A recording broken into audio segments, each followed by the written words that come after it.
Olá, tudo bem?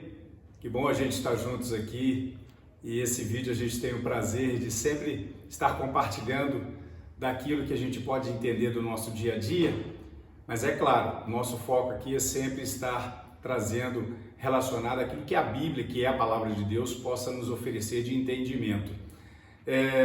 Vamos falar de um tema que ele não depende mais das pessoas crerem ou não, e a gente vê que as pessoas estão cada vez mais envolvidas nesse sentido. Você crê que existem espíritos?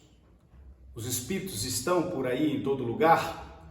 As religiões, elas existem e elas se fundamentam a partir de uma deidade, que é um ser espiritual. E a gente vê isso no nosso país de uma maneira muito abundante. Nós temos de várias plataformas, várias diversidades religiosas, e todas elas têm a sua convicção baseada naquilo que compreendem de ser o seu Deus, o seu Espírito. A gente vê essa semana que no Carnaval Carioca, o que aconteceu? A gente verifica que, conforme o entendimento, a convicção das pessoas, eles estavam ali celebrando, eles estavam ali exaltando, e quem sabe mesmo da forma deles até adorando os seus deuses. E como que a Bíblia ela nos mostra essa relação de todas essas evidências espirituais? A primeira evidência que a Bíblia nos dá é: eles existem. Um ser espiritual, ele existe. E tanto que Jesus, a todo momento, ele fala de si mesmo, porque Deus, como diz a Bíblia, Deus é espírito, e é verdade. Então Deus, ele se materializou para que nós, seres humanos, pudéssemos ter uma experiência de um Deus encarnado, mas ele continuou sendo um Deus espiritual. No nosso último bate-papo, nós entendemos e tivemos compreensão e revelação que na Páscoa foi o Deus espiritual que ressuscitou Jesus. E esse Deus espiritual, quando habita no ser humano, naquele que crê nesse Deus, é o que fará ressuscitar. E Jesus, ele durante todo o seu ministério, ele também deu ênfase para que o mundo, para que as pessoas, os seres humanos, pudessem entender o plano espiritual. Tanto que ele fala abertamente para os discípulos, para que eles pudessem entender sobre esse aspecto. Não foi apenas uma vez que, por exemplo, pessoas, famílias trouxeram os seus entes próximo a Jesus, para que Jesus pudesse ajudá-los aquilo que eles estavam passando sobre alguns desafios com alguns seres espirituais. E alguns estavam passando até tormentos, estavam atormentados.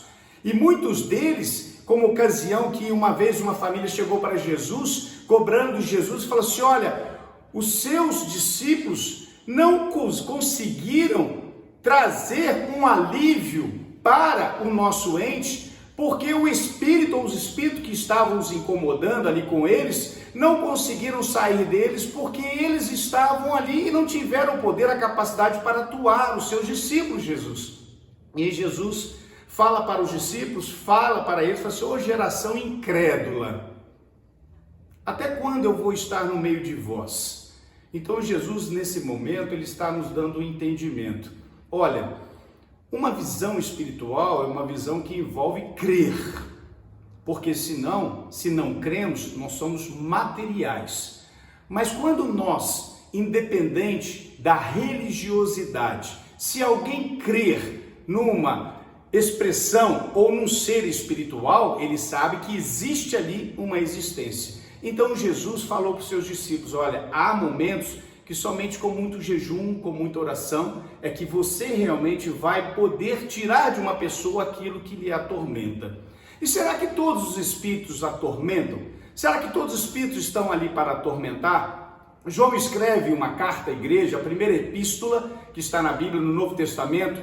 João escreve essa primeira carta à igreja no capítulo 4 e ele mostra essa condição, como que ele aprendeu de Jesus sobre esse aspecto. E ele fala exatamente isso: olha, nós estamos diante de uma oportunidade como seres humanos. Você e eu somos matéria, está aqui, você está vendo pelo vídeo o meu corpo, mas eu não sou assim apenas, eu tenho um espírito. E você que está aí, você é uma matéria, mas dentro de você habita um espírito. Mas outros espíritos também têm interesse em habitar em você, têm interesse em habitar em mim.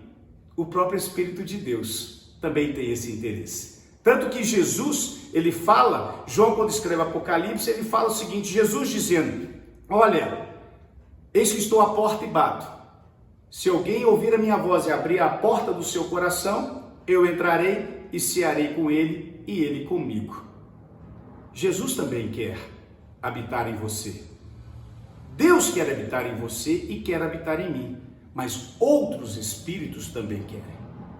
Então se celebra sobre o lado espiritual, eu acredito que o seu interesse, o meu interesse, é celebrar e permitir o que realmente vai ser de melhor para você, de melhor para mim.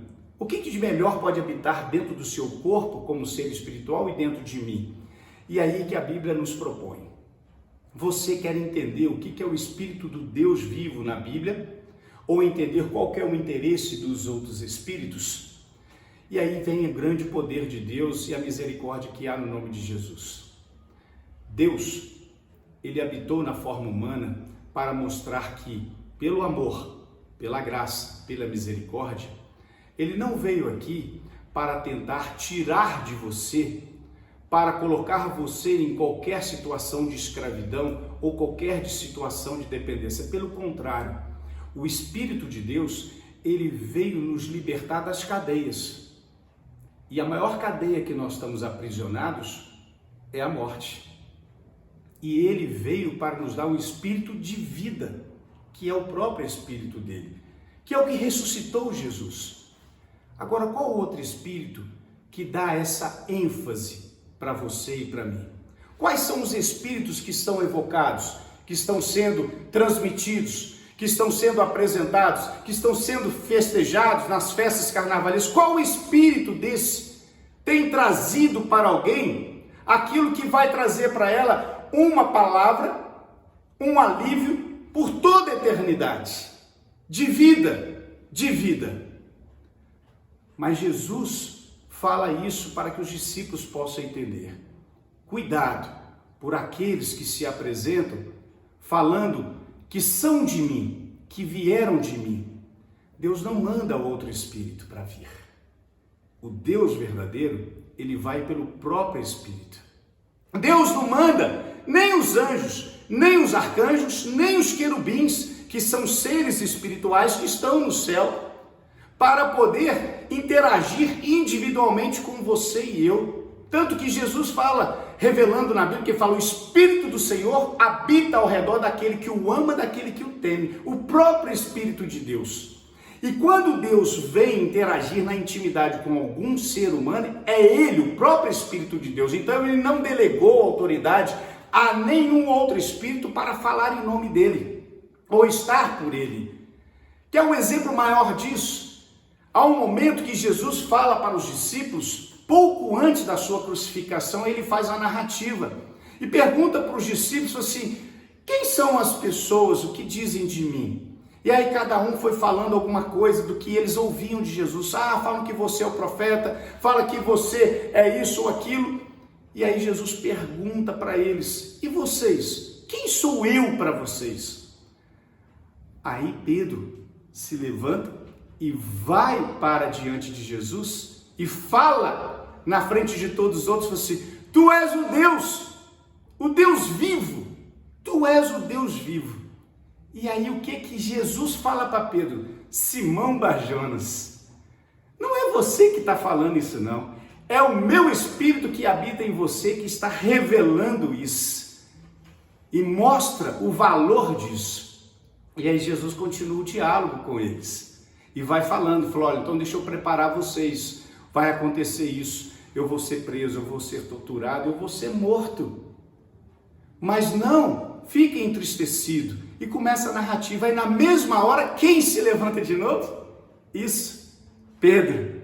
E ele fala, isso não vai acontecer contigo, Jesus. Nós vamos te proteger, nós vamos te guardar. E aí Jesus olha novamente para esse Pedro e fala para ele o seguinte, para trás de mim, Satanás. Para trás de mim, Satanás.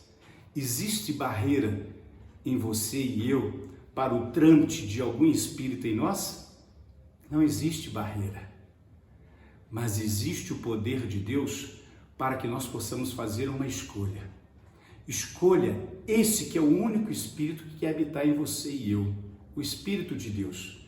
Porque se nós não convidarmos ele para habitar em nós, não apenas um, mas tantos outros espíritos que estão por aí, eles não vão nem bater na sua porta e nem na minha, eles vão entrar. E eles vão entrar para fazer com que a gente faça aquilo que está na convicção deles, na visão deles, para o mundo humano, para o mundo material, para o mundo espiritual, contrário ao plano e ao projeto de Deus. Eu e você temos essa oportunidade. Um espírito que é o de Deus, ele veio para habitar em nós. Então, do lado espiritual, nós não estamos lutando aqui contra religiosidade, mas nós estamos aqui para apresentar o poder de Deus que está no Espírito Santo de Deus. Esse é o Espírito verdadeiro. Um forte abraço, Deus te abençoe.